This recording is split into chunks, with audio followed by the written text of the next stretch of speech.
For this segmental joint range of motion test, we are going to be looking at knee extension. So you can see that my client is supine here, and I'm going to move his knee into 90 degrees of flexion and also into his hip into 90 degrees of flexion.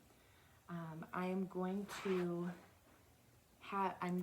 put my axis right at the tibiofemoral joint, okay, with my stationary arm down the midline of his femur and my movement arm down the midline of the fibula.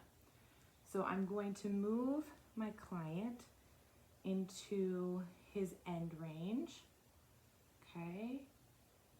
Point of first resistance, I'm going to have him hold it there.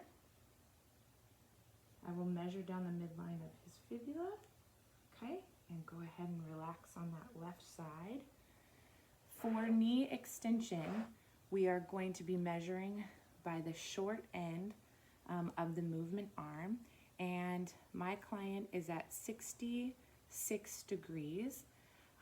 Regular range of motion is between 0 and 20 degrees, or 20 degrees or less. So on the left side, he is at 60 degrees. We'll move over here to the right side. Okay, same thing. I'll move my client into 90 degrees of flexion of the hip and of the knee.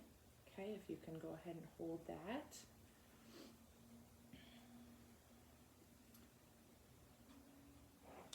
We'll have the axis right at the tibiofemoral joint. Okay, stabilization arm down the midline of the femur.